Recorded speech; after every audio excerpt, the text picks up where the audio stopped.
Hey, if this part hits the back of somebody's head, what happens? What happens? Yeah, you would think, right? You'd think. What happens if somebody's knee hit the back of somebody's head? What happens? Yeah, you'd think, right? What happens if that all happened in the matter of 15 seconds? Both illegal things. What happens? Yeah, you'd think, right? You'd think, right? Huh? Yeah. Yeah. Yeah. Yeah. Huh.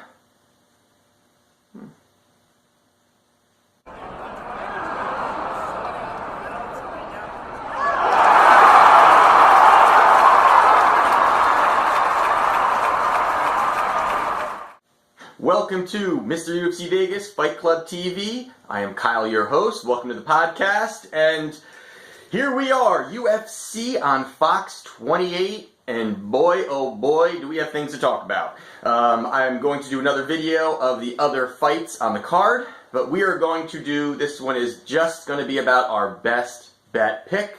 And that was in the Jeremy Stephens versus Josh Emmett fight. And if we dial it back before we really start to dive into this one, first round we saw a lot of things happen, and to be honest, when the first fight came out, I felt that Josh was a little tight, but kind of needed to get hit, I think, first to really start to go after Jeremy. They were both very timid in those early minutes of round one. But Jeremy Stephens landed a huge head kick in the first round, and Josh took it.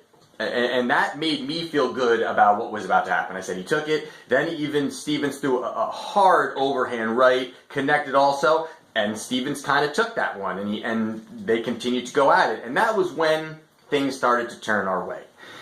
Jeremy Stephens was definitely still on the offense, but Josh Emmett landed a bomb in that first round that I thought we did it. I thought we had cashed. I thought that was the one. Once he had was knocked to the ground on his back, and Emmett got on top of him and started doing some ground and pound, I thought that was going to be it. Stephens is one hell of a fighter. I mean, for him to take that shot, to just still get out of that round, I thought was extraordinary for a guy like him. He's a brawler, he's a banger, and once Josh connected, I thought that was going to really push Jeremy to start to backpedal a little bit. A little. He doesn't really backpedal at all, but I thought it would really help into that second round. And Josh Emmett in that second round, and it was well put by Daniel Cormier, who was announcing in the event, said, Josh looks a little overconfident.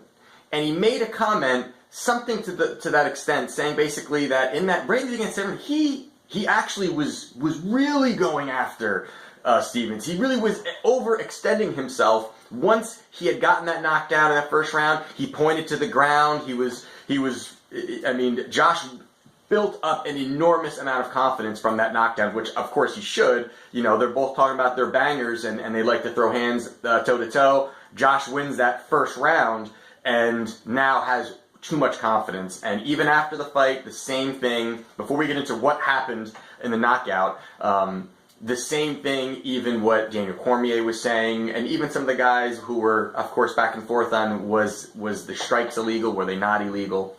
But they were all saying, Josh Emmett, he went from very timid that first round and just staying outside, countering, moving around the ring, that like we were talking about. We wanted him to move around the ring, guys. That was going to be very important for this fight, and he continued to. Second round, he felt, I'm going to be able to go right in there and I'm going to knock him out. And he didn't. I feel like, at least, he got away from his game plan. He figured, all right, I can take a couple of his shots, because he did in the first round, and I knocked him down. Feel good about that in the first round. So Josh had such a nice first round. Of course, it wasn't like he dominated. He did knock him down, and that's probably won him that first round. But he took some great shots from Jeremy Stephens. Jeremy Stephens was landing some big shots, and he took them. And he had a big, Emmett had a big well over, a mouse over his ear, and I mean, it looked like he wasn't phased, and that really gave me more confidence too. But Josh got away from really what he was trying to do in that second round. He wanted to get the spectacular knockout. He was so close in that first round to getting the stoppage. I just felt like that second round he came out and said, "I'm getting the stoppage," and didn't look to just win the fight. So we did not cash in this one. Heck of a fight overall. I mean, it was short. I would have loved to see more of it. Win or lose, I would have liked to have seen more of it. And it sounds like it's possible that this fight may be happening again. Josh Emmett had tweeted out that he's doing okay. He's got, I think he had some fractures on his face, so he's going to have to sit out a little bit of time. Who knows if Jeremy Stephens is going to be waiting around for that. I mean, this win does help him now and push him more into title contention, and his style of fighting is going to be appealing to the UFC. So it's going to be interesting to see kind of where this all pans out. So now let's talk about the knockdown. Okay, so a lot happened there. So, of course, you all saw they stand toe-to-toe. Jeremy lands a bomb and puts him down. And to be honest, I thought the fight was over. I mean, it was such a great shot. He was kind of up against the cage, and Jeremy kept going with it. So now, of course, he kind of he's moving. He's definitely moving forward and to try to get into more of a crawl position to try to get out of the attack. That's what Josh Emmett was trying to do. First elbow, I believe, was okay. Kind of hit him in the side. And then there was about two. I would say two. There was one that was cleanly to the back of his head. The second one there, that was the second elbow was close enough where that could have just stopped the action. And then that would have been enough. But you could tell that rocked him, and he still was moving forwards. The knee did hit him, I would say, right about here, and then he put him away, of course, from there. But looking at it, without a doubt, it should be considered an illegal strike. Multiple illegal strikes, and I'm not sure how he didn't see that. I mean, Dan Miragliotta was in a great position to see where the action was and to see exactly where the elbows were landing. So I'm not really sure how he didn't see that. It was a little confusing. He wasn't out of position. He was in great position. He is a great ref. I mean, he's been around for a very long time, but just unsure what was not seen there, and it didn't really make much sense. But so now the fight ends, and you hear the conversation between.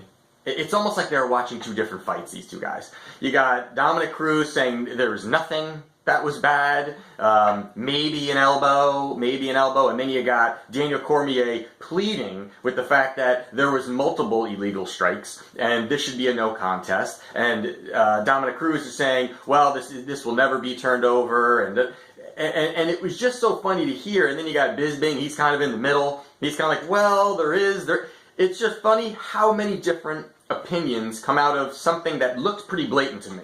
Looked as blatant as an illegal strike will be. And to add to that, which made things actually worse for Jeremy Stephens, is after his interview. I watched the entire post-fight interviews, and not the press conference, but the actual interviews with the UFC on FS1. And their post-show was great all the time. They do a great job there. And they interviewed Jeremy Stephens, and they said to Jeremy, it seemed a little like they didn't want to really put him on the spot, because I'm sure, of course, he didn't really get a chance. He's in the heat of the moment, so I don't really blame him also.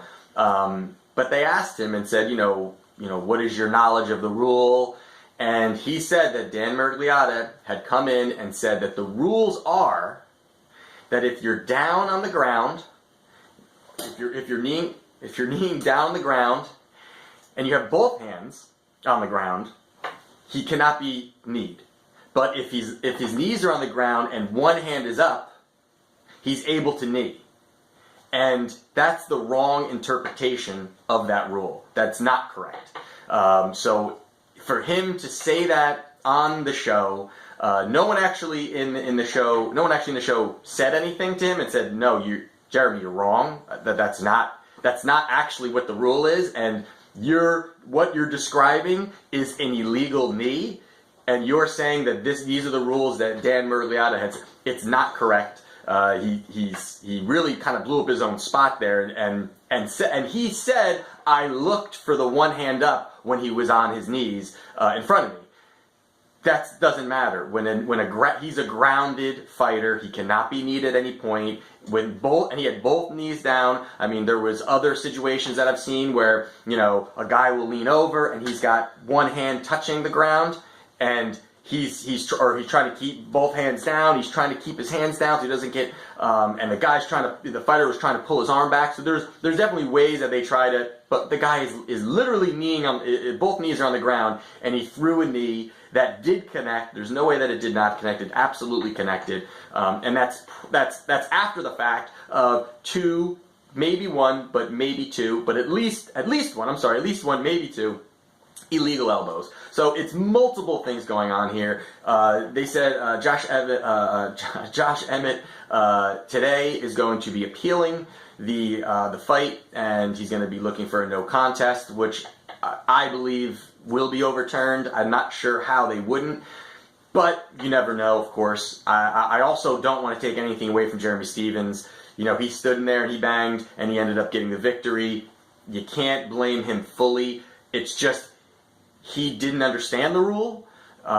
It was in the heat of the moment, and he just was throwing strikes wildly after he had gotten knocked down, and he was just in there and was just wildly throwing strikes to end the fight because he was actually close to closing the show himself. And the first strike, of course, was a completely legal strike when he landed the bomb to him that knocked him up against the cage and put him to the ground. That was a legal shot, but he came out of it.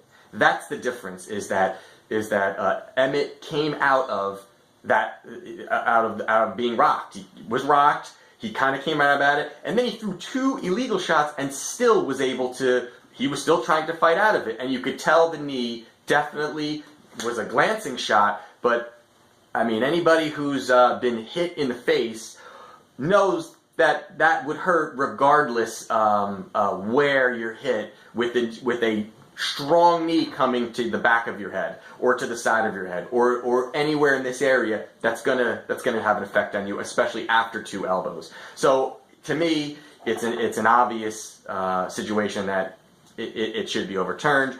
But hey, that's the way it goes. And any way you look at it, there is no way that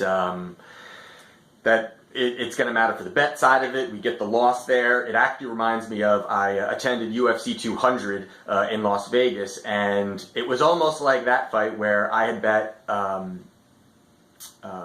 Lesnar to win the fight against Mark Hunt. And in that fight, Brock Lesnar ends up winning. He just mauled him, as in just threw him to the ground. And a month or two later, it was a no contest. Brock was caught with steroids or whatever it may be, and at that point it's no contest. But at that point, a month and a half before that, I had cashed my ticket. So this is the way things work out here in the UFC, and I honestly believe, which maybe I'll do a segment on this at some point. I honestly believe they need to use instant replay. I know a lot of people aren't sure. Hey, should they use it? Should they not use it? What's the situation with this? That whole. It's ridiculous. They need to have it. Baseball fought it for years. They thought, hey, let's do the. There's certain things I understand maybe you shouldn't, but when it's illegal shots that are game changing for the outcome of a fight for a fighter and his career path, it's absolutely a necessity that they need to implement instant replay as a tool for them to go out, take a look, and come back. We have technology everywhere. This isn't something that's new to the market. Every mainstream sport uses it. I understand they don't want to take the full. I guess maybe being the official, they don't want to take that all away from the ref in the ring. But this is the kind of stuff where it's like anything else. Sports are so fast. Decisions are made so quickly. So many things happen. In football, you've got refs all over. You've got them all over the field, and they still aren't sure. They missed the spot, and it's just, there's so much action, even in fighting, although it's two people, there's so much action, there's so many things happening. You know, even in the Ovince St. Preux fight, I mean, even there, Latifi is choking him out. Ovince St. Preux is tapping, but the ref is on the wrong side. I wouldn't say the wrong side, but it was the side that wasn't. It's just, there's so much happening in a fight that you need to be able to have instant replay. But there you have it. We were unable to cash in this one, but Jeremy Stephens wins the fight against Josh Emmett. Congratulations to him, and he was ended up to get the second round knockout. So there you have it. Stay tuned for more Mr. UFC Vegas Fight Club TV.